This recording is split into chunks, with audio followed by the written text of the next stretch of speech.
Okay, now I'm awake. So, I just want to tell y'all a story. I don't know if it's going to last for 5 minutes.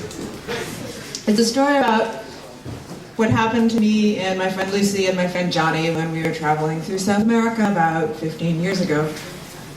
I had flown into Peru. Lucy and Johnny at the time were living in Santiago, Chile, teaching English. They weren't living together, they're just friends.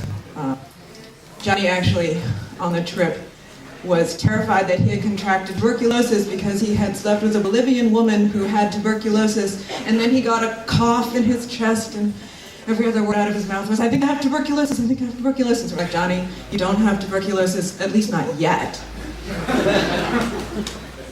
A year later, he came out as gay and moved to New York. That was kind of funny.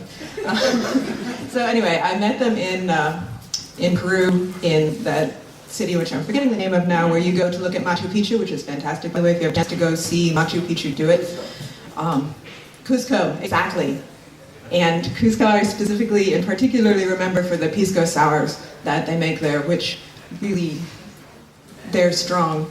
I fell into a toilet in Cusco with my shoe because I was too drunk to pee properly. And then I came back out of the bar and I tried to sing Mercedes-Benz, that song by Janis Joplin. Right. So I was trying to get the band to play Mercedes-Benz, but it's an a cappella song, so they weren't able to do that. Anyway, so we were trying to get from Cusco to Santiago, and the way you do this is by bus. And there's a bus from Cusco that went to a town on the border of the Atacama Desert, right between Peru and Chile, which I'm forgetting the name of again. Arica. Somebody else has been there, huh? So we made it to Arica. Actually, that was part of that was a train, now that I think about it. And there were some children on the train who were helping us learn Spanish. Well, they're helping me learn Spanish. Lucy and Johnny already knew Spanish pretty well, and they were extremely amused by the fact that I asked them how old they were. Does anybody know Spanish at all? A little tiny bit of Spanish? ¿Cuántos años tienes? Right? It took me a while to figure out why they thought that was so funny. You know, they were like 10 and 12. So, does anyone not get that? I can explain it. Right, okay, so there's a word in Spanish that means years. It's años. The sound. Tilde, right. And so the way you ask somebody how old you are in Spanish is you say, how many years do you have? ¿Cuántos años tienes? How do you have? And there's another word in Spanish, años, which means anus. And so what I had actually asked them was, how many assholes do you have?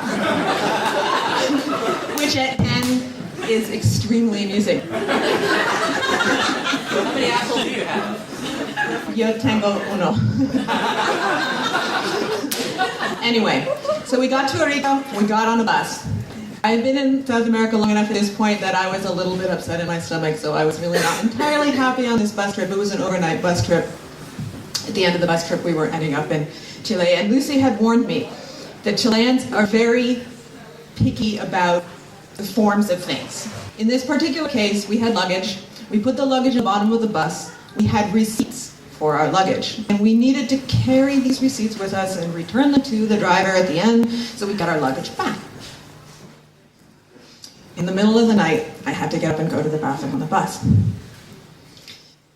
The bus did not have any toilet paper in it. I searched my pockets. I had the receipts for luggage. I did what I could. I didn't put them back in my pocket. The next day, or the end of the next day, we eventually did arrive in Santiago, Chile. We got off the bus, and people lined up to get their luggage back, and they were all handing their tickets, and there was a little rope, right, between us, the passengers, and the underneath of the bus where the luggage all was. And we waited until the very end, and our luggage was there, and we were there, and there was nobody else. And the driver said, "Where is your ticket?" And we grabbed the luggage and ran. And the driver chased us, and he grabbed the luggage back, and he was pulling on the luggage, and we were pulling on the luggage. And finally, Lucy said, okay, we don't have the tickets. Would you like me to tell you what happened to the tickets? There was a little crowd of Chileans at this point who were getting off other buses in the bus station, and they were kind of interested in what was going on. And Lucy said, my friend last night was sick, and she used the tickets.